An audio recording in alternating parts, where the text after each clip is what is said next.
Assalamualaikum warahmatullahi wabarakatuh. Selamat datang kawan-kawan semuanya di channel Ngobrol Horor atau channel Ngobor. Masih bersama kami berdua. Ada Biru, ada Bro Ayung di sana yang mau berbagi kisahnya ke kawan-kawan semuanya. Sebelum menuju ke Bro Ayung, terlebih dahulu kami mau mengucapkan banyak-banyak terima kasih untuk kawan-kawan semua yang udah kasih support, udah kasih dukungan dalam bentuk apapun itu. Terima kasih banyak. Bro Ayung, monggo waktu dan tempat dipersilahkan. Baik, Mas Biru, terima kasih atas kesempatannya. Tanya apa kawan-kawan dulu seperti biasa. Monggo. Assalamualaikum warahmatullahi wabarakatuh. Waalaikumsalam warahmatullahi. Bismillahirrahmanirrahim. Apa kabar kawan-kawan Ngobor semua? Semoga semua dalam keadaan baik, sehat, dan selalu bahagia tentunya kapanpun dan dimanapun saatnya. Ya, Amin. ya. Kita masih di Ngobor. Seperti biasa kita bakalan nge-share cerita-cerita horor. Langsung ke cerita aja. Iya, monggo Bro Ayung. Ada cerita apa Bro Ayung? Ya, ini cerita dari Ibu Aminah. Ibu Aminah asal Brebes, Bi. Mengisahkan tentang ya keluarganya lah seperti itu. Langsung cerita aja ya, Bi. Iya, langsung cerita. Jadi, ini lagi baju habis dicuci mengkeret. Orangnya nggak mengkeret ya. Orangnya enggak. Iya. Malam itu ya sudah belum begitu larut, Mas, sebenarnya. Dia Ibu Aminah di Brebes ya tadi. Brebes, ya. Kejadiannya adalah beberapa bulan yang lalu. Malam itu belum begitu larut, tapi saya itu rasanya udah ya sedih, gimana nggak sedih. Saya kembali ditinggal sama anak saya. Maksudnya ditinggal gimana, Bu? Kan hanya begitu kan, Bi? Iya, yang anak kan saya semuanya total itu ya, ada 4. Terus yang 2 sudah nggak ada. Yang barep-barep itu pada udah nggak ada. Udah nggak ada dalam artian apa, Bu? Sudah meninggal, Mas. Oh, sudah meninggal. Sakit, Bu. Ya begitu, begitunya rada gampang, Bi. Begitu tapi iya begitu. Oh, ini lahir udah lama, Bu. Udah lama, usia saya aja udah segini. Yang satu usia berapaan kira-kira? Ya sekitar umur 60-an. Oh, masih muda dong berarti. 60-an masih 60 masih muda lah, masih itu muda, masih ya. Muda banget lah. Masih muda ya. Cuman orang dulu ya mungkin pernikahannya lebih dini atau seperti apa. Bapakmu aja itu mungkin udah 70 kali. Bapakku hampir 70-an. Iya, 70-an. segitu 60 itu masih muda. Iya. Itu saya ketinggal anak 2. Kan dirimu aja udah 56 gitu. Aku 72, Bi. Kalau situ barengannya Witasem ya. Udah nggak terhitung. Kemarin itu akhirnya di area Witasem dan Pojokan itu ada kerja bakti. Dan itu bukan prakarsa. Ini Witasem yang di mana? Tempatku. Oh, yang di tempatmu itu. Yang kemarin ada kejadian diketawain. Iya. Itu ya kan ada beringin juga. Terus Pojokan yang ada cangkirnya itu akhirnya warga inisiatif enggak konfirmasi sama RT, melakukan kerja bakti dengan wedangan diselenggarakan masyarakat sekitar lah. Ternyata yang di wedini atau yang ditakutin itu enggak 1 2, banyak, Bi. Jadi waktu itu kan aku yang ujungnya kan nanti cerita lanjutannya sama Bang Ogan. Saya masang listrik, di situ baru kebuka semua. Kenapa warga antusias megangin tangga apa di situ pada ngobrol, ternyata nggak 1 2 emang mereka semua yang pernah dikerjain di situ. Iya, gitu. Jadi mereka sepakat lampu harus nyala pokoknya, mau nggak mau. Pokoknya harus terang. Harus terang. Gitu ya. Itu jadi secara ini aku juga mau minta maaf ke warganya jenengan gitu. Oh, gitu. Soalnya itu kan pohon asem tumbuh gara-gara siapa gitu. Iya ya juga. Dulu kan diriku suka makan biji-bijian gitu kan. Tapi mereka juga paham kalau buang airnya di situ tumbuh jadi pohon asem. Gitu. Mereka juga paham kalau niscaya pohon asem itu tidak tumbuh di situ. Itu pakunya bumi situ gitu. Iya, betul. Itu goyang gitu kan. Berarti untung ya. Ada untungnya. Kalau misalnya ada urus-urus tinggal di situ mah lumrah. Bonus gitu. Bonus gitu. Amal jariah gitu. Amal jariah. Baiklah, tadi Bu Aminah Bu Aminah sudah ketinggal anaknya itu 2. Nah, yang ini itu anak yang paling kecil saya. Sebenarnya itu apa sih? Baru lulusan SMP. Kalau saya bilang kan nerusin, nggak harus STM. SMA juga kan banyak. Kalau masalah keterampilan kan bisa. Sekarang tinggal ngeliat di HP aja kan. Dia sukanya apa, hobi, monggo. Tetap aja kalau nggak STM yang dia pilih, pokoknya dia nggak mau sekolah. Dan akhirnya katanya mau derek, mau ikut saudaranya di Jakarta. Nanti sekolah juga bakalan di sana. Saya itu sampai nelpon ke sana, Mas. Pokoknya di bocah ini, namanya Sukron, wis gampangannya. Sukron itu gimana caranya situ ngalang-ngalangin Din sama adiknya sendiri yang di Jakarta. Gimana caranya? Saya nggak ada lagi. Saya udah kesepian begitu. Nah, anak kakaknya kan masih ada, Bu. Itu, Mas. ada kakaknya sakit di rumah sama saya. Itu kamarnya di belakang supaya dekat sama kamar mandi. Sakitnya sih bukan, ini masih dalam penyembuhan sebenarnya. Tapi ya berapa kali orang yang datang, kita lebih ke alternatif karena secara medis itu dirambyang gitu ya. Ya nggak ada, penyakitnya lagi-lagi nggak ada. Walaupun kadang-kadang ada panas, muntah, segala macam. Tapi yang sering yang ngamuk-ngamuk begitu loh, kayak ada di mental. Akhirnya kan kalau misalnya anak satu ini Sukron pergi, saya itu nggak ada temennya. Jadi suami juga udah nggak ada. Udah lama saya nggak punya suami. Ada Simbok, itu bukan pembantu ya, tapi tetangga yang akhirnya sering ajak rewang-rewang di rumah, bantuin saya. Itu temennya cuma itu toh. Itu pun pulang, nggak sehari-hari itu. Gitu. Iya. Akhirnya anak saya itu berangkat, saya itu udah sedih ya, tapi pun coba buat nggak nangis karena aku udah kehilangan anak. Berangkat kemana bro? Ke Jakarta. Ke Jakarta. Itu pakai travelan itu loh, yang jasa-jasa travelan. Pokoknya bocah ini bisa nggak mau, itu apa ya, diomong nggak mau sama sekali. Kemudian berangkatlah waktu itu ya lepas jam Isya rencananya. Tapi karena travel itu kan mampir ngambilin orang di mana-mana ya. Nyampe mau jam 8:30 lah baru berangkat. Dan wong tetangga seakan-akan saya nggak ngalang-ngalangin, ngomong kadang sini aja lagi sedih, ketinggal anak yang nggak bisa diomong, malah yang lain pada dong ini jangan ya, bocah masih muda, tega teman katanya. Saya yang tegang lepas anak kan nyebelin, saya bisanya diem. Akhirnya salim begitu saya ongkosin. Terus nanti di sana juga kalau misalnya saudara ada kebutuhan buat anak ngomong ke saya, padahal anak ngomong pokoknya ada apa aja saya mau mati urip, ibu nggak usah ikut-ikutan, masalah duit apa saya bisa nyari sendiri. Kayak saya punya dosa apa, padahal saya kayak nggak ada kesalahan yang gimana sama anak. Wong itu juga tak openi kayak yang lain. Nggak tahu itu dia dapat infus omongan dari tetangga atau apa, aku nggak ngerti lah. Kalau alasannya cuma sekolah tok. Akhirnya berangkatlah ke sana, ke Jakarta itu, terus sekitar jam 12 bisa pulang lagi, Bi. Itu kan kalau misalnya hitungannya travel baru, kalau ngampirin orang lagi belum jauh lah.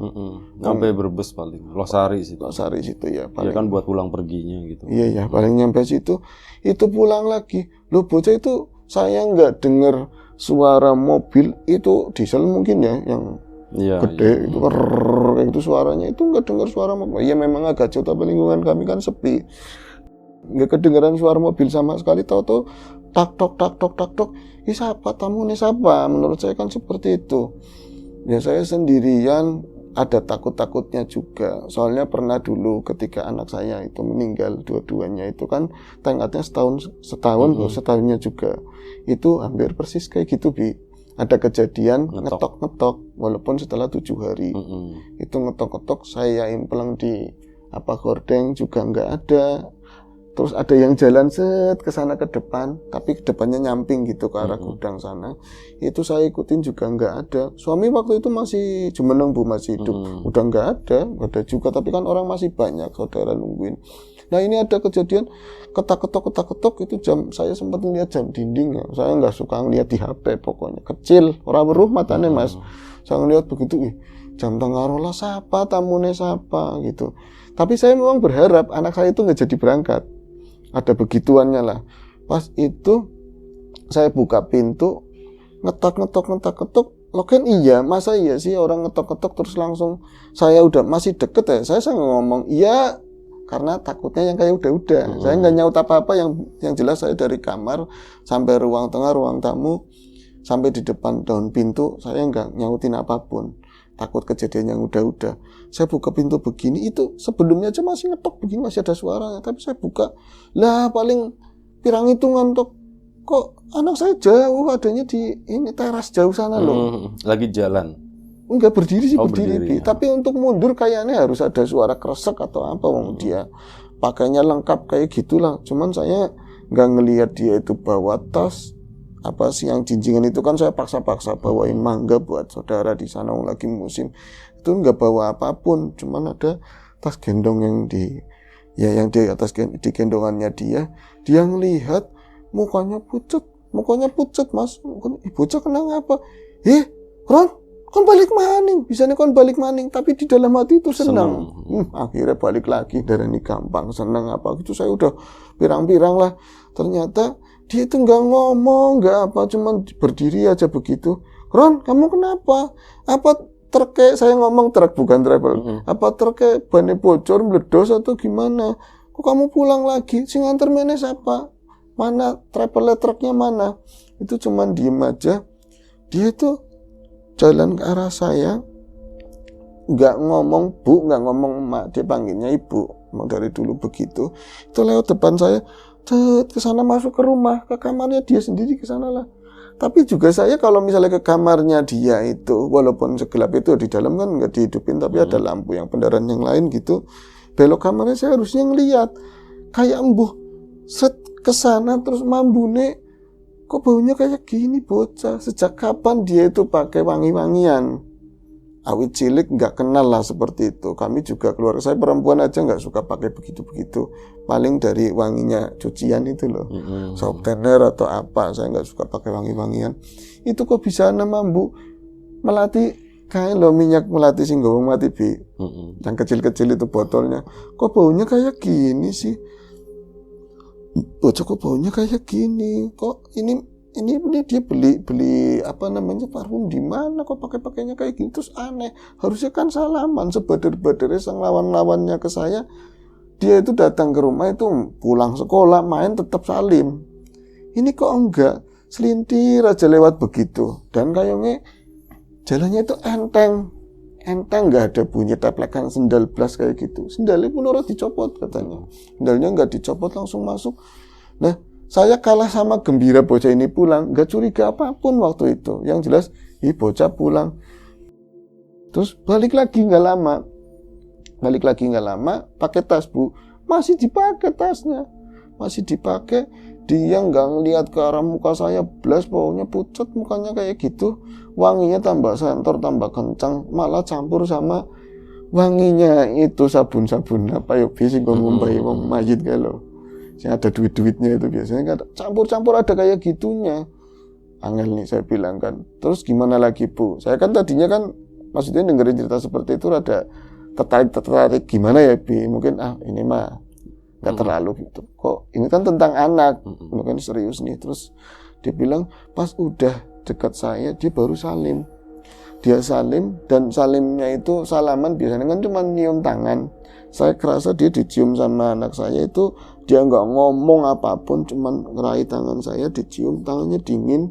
Terus saya diciumin pipinya, pipi kanan kiri itu diciumin, dipeluk, nggak ngomong pergi lagi ke sana. Dan yang aneh saya nggak bisa ada kata-kata apa. Kon pan ngendi, kamu mau kemana lagi? Kok pulang mau jalan lagi ke sana keluar itu cuman cengok saya ngeliat ibu gimana primen kayak gitu loh. Saya kaget sendiri, bu kok kelakuannya kayak gitu. Gerbang ya, lah kok gerbangnya nutup dari tadi. Dia tuh ngeliat keluar itu buka bisa rara. Kapan nutupnya cepet banget, masih kayak gitu aja. Bahkan itu ada sapu sapu icup. Itu nyender begitu, masih ada begitu. Saya yang naro, aturan kan geser atau apa. Saya tuh bingung. Barang sudah ini agak lama, saya itu mulai keter-keter. Saya masuk itu nengokin kakaknya yang di kamar itu loh. Kamar belakang.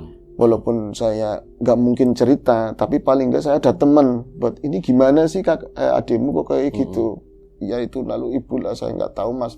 Ini dia matanya udah mulai itu nangis, udah mulai kaca-kaca, hampir nangis.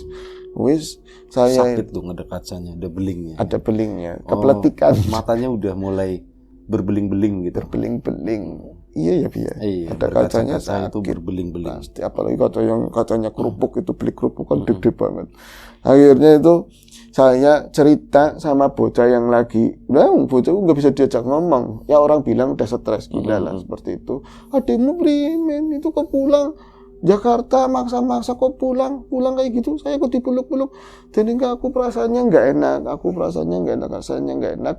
Terus akhirnya jam 1:30 itu ada kabar bahwa anak saya itu meninggal. Bukan, tabrakan dulu. Tabrakan dulu, tapi bukan di travel.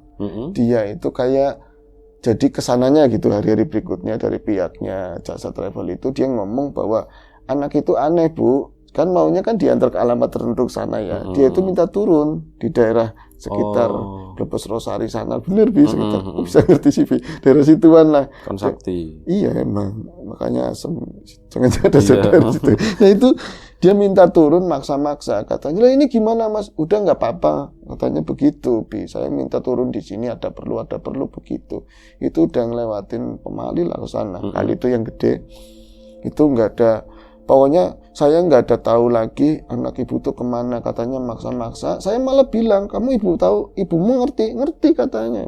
Nah itu katanya di jalanan dia lagi nyebrang atau apa simpang siur lah. Yang pasti dari pihak terkait itu ada telepon, terus dia tabrakan di sini di rumah sakit sini gitu. Nah itu emang akhirnya meninggal. Travelnya nggak tabrakan? Tabrakannya enggak, travelnya enggak. Dia lanjutin perjalanan sendiri gitu. Sendiri. Nah itu Mas, saya kehilangan anak saya yang terakhir. Anak paling bontot ya. Anak saya yang bontot. Aduh, kok jadi kehilangan bocah lagi gitu kan, sedih. Nah saya itu rasanya gimana jadi seorang ibu, kok apes banget kehidupan saya. Saya punya anak, senang-senang dulu lagi kelahiran pertama, nunggu aja udah sampai 1 tahun itu udah lama banget ya. Punya anak satu tahunan nyambah lagi. Itu pun pas mereka ya ujian SD, ujian SMA, ada mikir sedikit gitu Bi. Koleng meriang itu kayak orang stres. Kayak bocah-bocah inilah. Ya jadi sakit-sakit mental atau apa. Saya berobat semuanya, saya berobat begitu. Akhirnya ujung-ujungnya saya bawa pulang. Waktu itu kan keadaan ekonomi kayak nggak kayak sekarang, lagi susah apa. Terus lama-lama jadi sakit doyur meninggal. Itu yang anak yang dulu-dulu. Oh yang pertama. Lah ini yang terakhir kayak gitu juga. Ini yang beres, yang bener, yang nyampe SMP aja bisa diajak ngomong. Kalau bandel-bandel ya anak segitu lumrah gitu kan. Akhirnya saya itu ada cerita-cerita dari tetangga setelah 7 harian. Nah ada yang bocorin, itu orang yang dekat banget sama saya, termasuk ke Mbok itu yang ini. Katanya ada yang sering ngomongin, kakang-kakangmu kenapa itu meninggal semua. Terus yang satu ya di dalam itu penyakitnya begitu karena bapakmu itu dulu ada ikatan gaib sama ya sesuatu lah kayak gitu. Jadi diloro, dimipil ya gitu loh Bi. Maksudnya seperti itu. Jadi kayak anak saya itu yang terakhir itu kayak ketakutan. Dia itu harus pergi dari rumah. Dari rumah dia udah kayak ngerasa gitu ya. Target, iya siapa tahu nanti saya jadi target seperti itu. Saya itu nggak terpengaruh awalnya. Yang kayak gitu nggak terpengaruh. Ini semua takdir hidup yang udah ditakdirkan ya sama yang kuasa. Saya harus mengalami kepahitan ini, ditinggal suami, ditinggal anak. Kalau saya nggak punya iman, pasti kendat saya. Saya aja punya tambang sebenarnya. Kalau saya itu udah mentok banget, tapi alhamdulillah sampai sejauh ini saya masih kuat. Saya buat doain anak-anak sama suami yang nggak ada. Saya harus tetap hidup. Siapa tahu Gusti Allah ngasih ridhonya saya bisa sabar begitu kan. Tapi dengan meninggalnya anak yang terakhir itu, saya mulai goyah. Tapi emang pelariannya untung saya bukan yang jelek-jelek itu tambang diambil begitu enggak.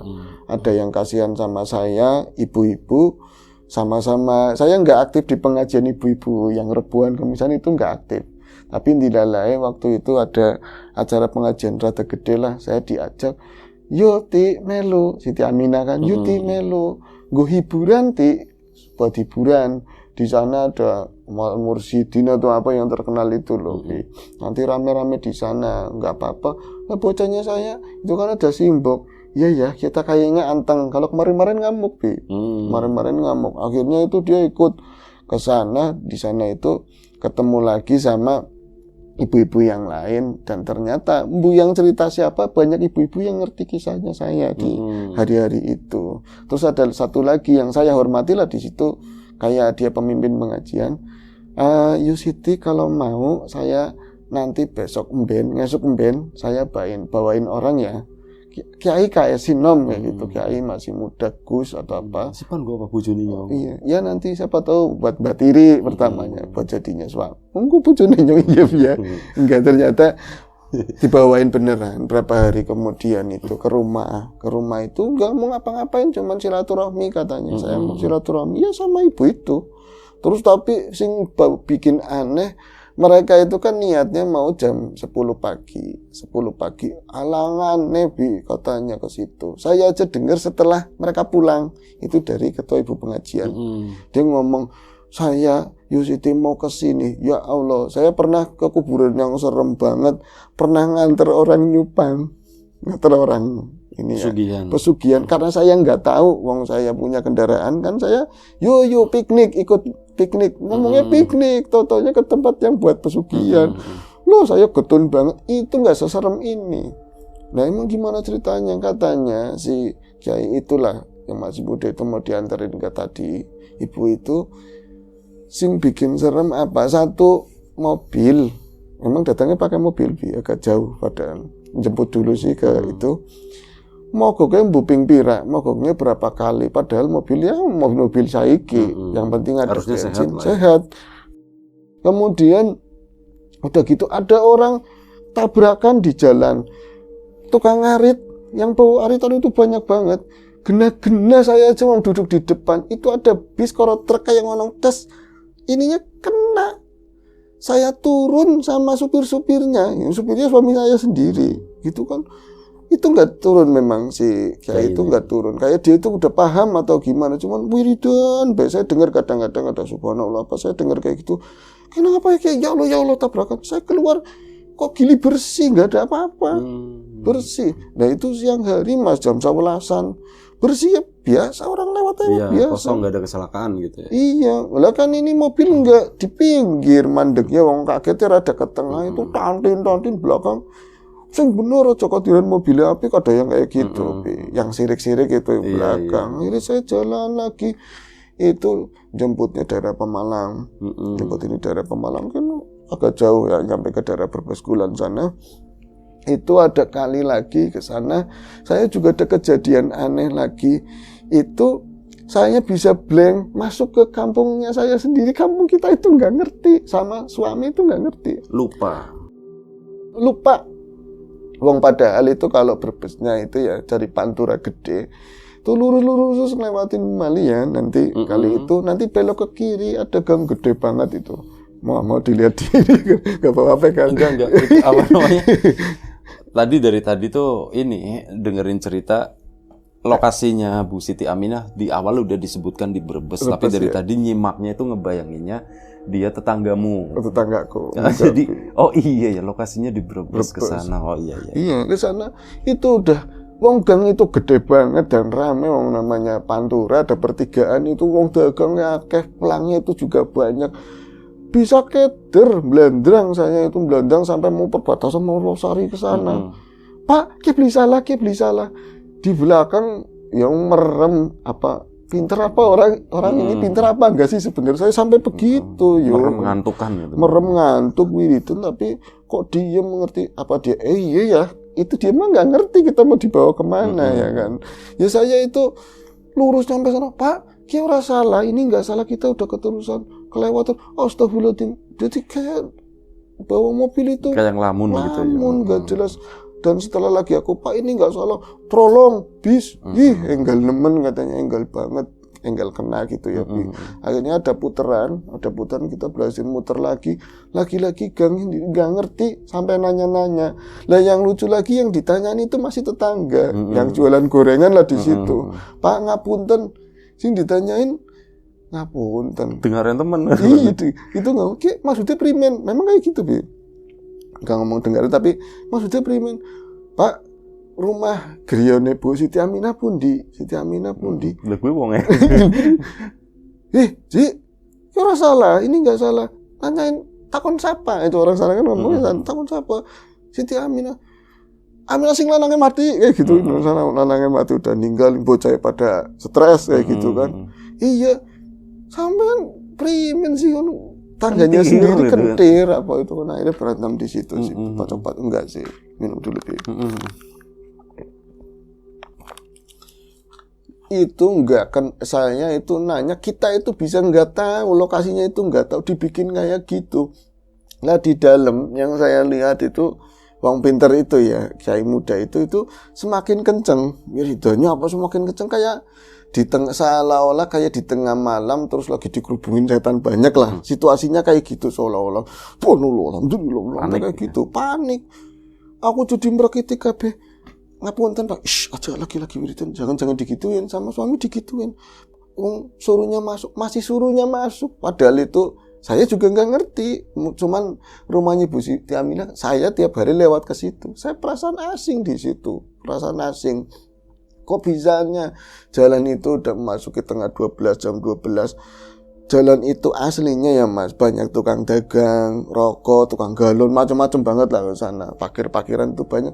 Kok ada wit-witan gede-gede loh, kayak tahun lama kayak gitu. Dan suasana itu kayak sore begitu, padahal siang hari dan nggak mendung, kayak sore. Nah ini kok ada orang pakai kuda tapi dituntun kuda gitu di atasnya. Saya kaget, bukan kepalang waktu itu. Ini yang cerita ibu pengajian ya, karena ceritakan sama Ibu Siti Aminah, Bu ngapunten sing nang dhuwure jalan kiye ini bocah yang meninggal kemarin, Bu.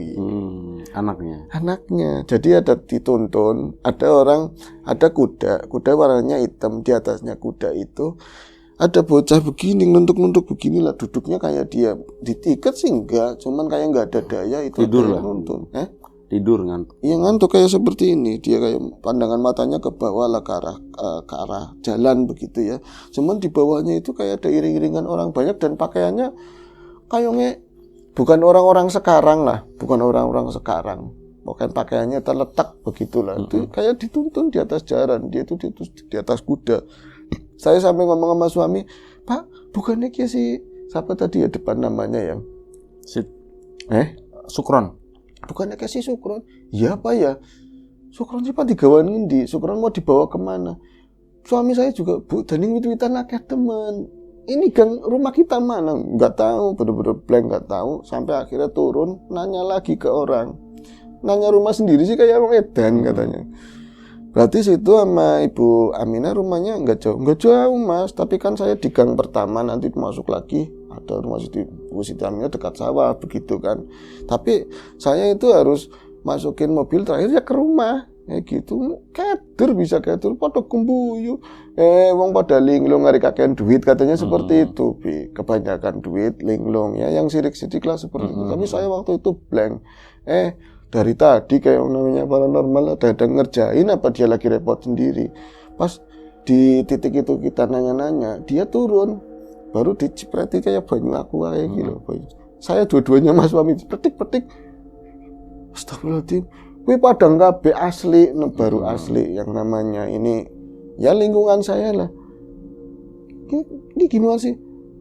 Ji, sampean waras, ada yang ngomong kayak gitu, Bi. Masa di tempat lingkungan sendiri nanya rumahnya sendiri, namanya kan Kaji Sobari itu ya, suami saya namanya Kaji Sobari mana? Yang nanyain dia sendiri rumahnya, kan kayak terlucu. Akhirnya ini udah nggak beres banget. Lah sampai kayak gitu yuk.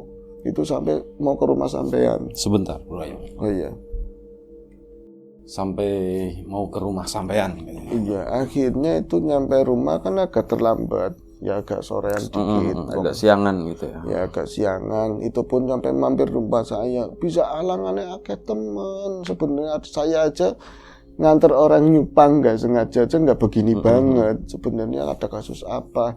Terus saya lihat ke Kiai ini kayak dia itu tegang, padahal lagi baru saya datang ke rumahnya cingas-cingis loh, kayak dia itu maafe baik, rada wedi ngono loh, rada takut. Akhirnya pas itu kejadiannya ini balik lagi ke Ibu Siti Aminah ya, Bi. Di sana saya dapat penjelasan dari orang tadi yang dipanggil. Saya ditanya-tanyain, dulu pernah dengar nggak suami itu pernah kemana waktu lagi usahanya susah? Suami atau bapaknya? Suaminya Ibu Siti Aminah. Oh, suaminya. Iya, berarti yang ditanya Ibu Siti Aminah. Dulu jenengan pernah ngalami kehidupan yang ya sulit lah seperti itu. Iya Mas, benar. Usahanya apa? Dagang, tapi ya paling dagang rokok, cangklongan. Kadang-kadang ya kalau lagi bagus kita punya langnya orang, kita dagang di situ. Terus memang iya bapak sering banget ngeluh kalau masa kita kayak gini terus nggak kayak yang lain, sering banget ngeluh kayak gitu. Dan pernah keceplosan kalau misalnya ada yang ngajak Saya ke orang pinter mana, kayak ke gunung kemana gitu ya, ke gunung mana saya pasti mau Bu, supaya bisa derajatnya mulia kayak orang-orang. Bisa aja ngomong kayak gitu, saya pernah bilang kayak gitu, tapi nggak tahu saya perempuan ya, dia yang jelas setelah ada omongan gitu sering geruduk-geruduk sama kawan-kawannya. Nah gue katanya, itu kata si kiainya ya, maaf aja Bu. Akhirnya saya dari penjelasannya Kiai terus ini nggak mau tak lanjutin, yang jelas dia ada ikatan sama sosok tertentu lah, pepunden tertentu gitu ya Bi, untuk kekayaan Bi seperti itu. Tapi ngambilnya ya satu suaminya sendiri akhirnya, sama anak-anaknya. Jadi apa anak saya yang stres begitu ya Mas, itu kayak dia itu dalamnya diambil duluan gitu loh, terus diganti sama anak buahnya dia kayak gitu. Makanya kalau di dokterin yang gak ada penyakitnya, tapi lama-lama berangsur jadi penyakit beneran. Wong nggak ngapa-ngapain, nggak kena matahari apa sakit, lama-lama meninggal begitu. Nah saya kan dikasih penjelasan kayak gitu tambah ketakutan. Jadi aku aja terlalu jujur gitu loh. Saya itu ya pengennya jujur sih, memang ini ada apa. Tapi saya kan nggak pernah mikirin yang gaib-gaib. Saya tauhidan aja. Dapat penjelasan kayak gitu ya takut. Nah ini tinggal satu bocah meriang begitu mau ke Primen katanya. Mau gimana, masa mau diambil juga.